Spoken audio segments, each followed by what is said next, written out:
Assalamualaikum warahmatullahi wabarakatuh. Alhamdulillahirabbil alamin. Wassalatu wassalamu ala asyrafil anbiya'i wal mursalin wa ala alihi wa sahbihi ajma'in. Rabbi shrah li sadri wa yassir li amri wa hlul 'uqdatam min lisani yafqahu qawli.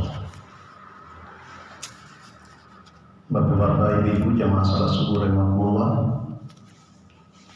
Alhamdulillah, puji dan syukur senantiasa kita panjatkan kepada Allah Subhanahu wa taala atas segala nikmat yang dilimpahkan kepada kita. Salawat dan salam terlupa kita aturkan atas junjungan Nabi besar kita Muhammad sallallahu alaihi wasallam. Jamaah rahimakumullah, kemarin juga disampaikan, yaitu ada beberapa hal yang menyebabkan seorang itu sholat tetapi mereka tidak sholat. Itu dikarenakan tidak sempurnanya mandi dan wudu, kemudian masih ada najis pada badan, pakaian dan tempat, dan tidak sempurna dalam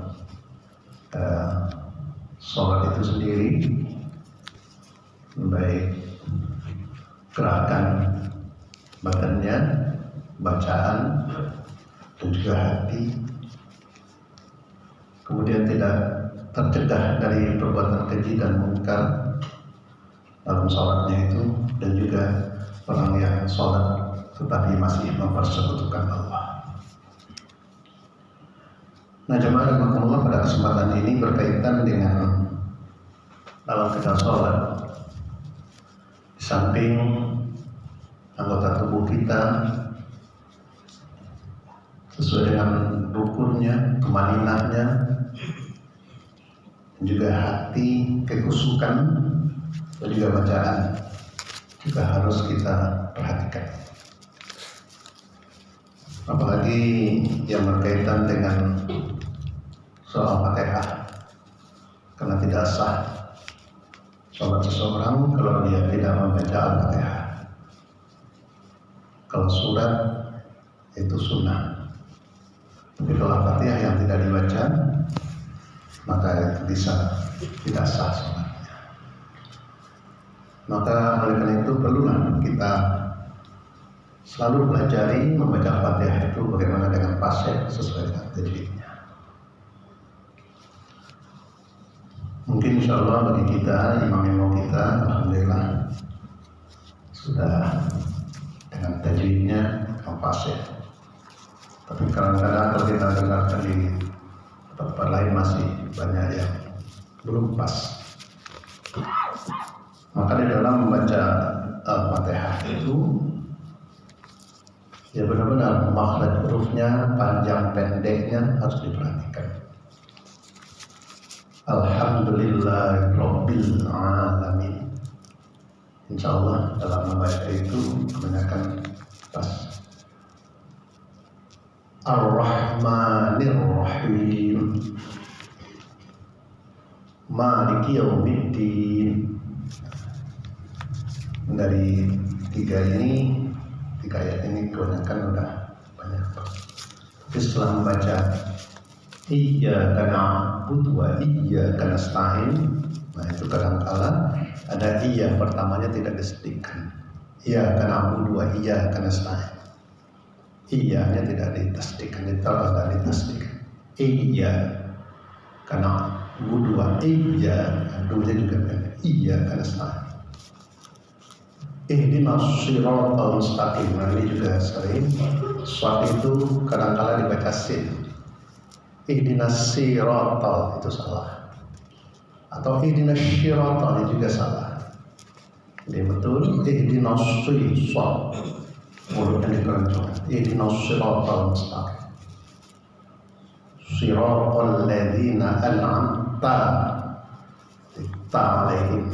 Kami pernah juga mendengar tempat lain siratal ladzina an'amta alaihim. Nah, ada juga.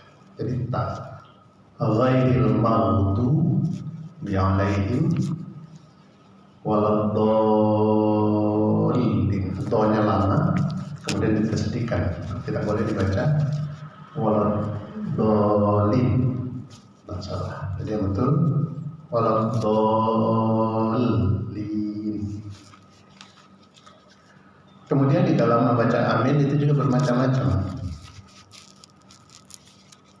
Ada 4 macam cara membacanya. Tapi yang betul dalam sholat hanya 1. Ada yang baca amin, ada yang membaca A-nya yang panjang, amin. Ada juga yang baca A-nya pendek, min-nya panjang, amin. Nah, sama-sama juga ya, waladhdallin, amin. Nah, itu salah. Jadi yang betul A-nya panjang, min-nya juga panjang, amin. Karena dengan membaca berbeda-beda itu artinya juga berbeda. Kalau kita baca amin, itu artinya aman. Misalnya kita berdoa, amin, nah, itu artinya aman. Tapi kalau kita baca amin, A-nya yang panjang, min-nya yang pendek, itu artinya minta perlindungan. Nah, kalau kita baca A-nya pendek, amin, itu artinya jujur. Jadi yang benar dalam kita sholat itu amin, perkenankanlah itu. Nah, itu artinya. Dan begitu juga dalam menulis, kadang-kadang kita di WA itu sering menulis. Nulis itu ya A-nya harus panjang, min-nya juga harus panjang. Nah, karena akan berbeda-beda artinya. Panjang pendeknya saja berubah, artinya juga berbeda. Ini yang dimaksudkan perlu kita kaji ya, bacaan-bacaan di dalam sholat itu, termasuk kita membaca Sami Allahu liman hamidah. Itu juga sering kita dengar membacanya Sami Allah. Nggak salah itu, Sami Allahu liman hamidah. Jadi betul Sami Allahu liman hamidah, sin, mim, dan ain. Demikian saja, bermanfaat. Assalamualaikum warahmatullahi wabarakatuh.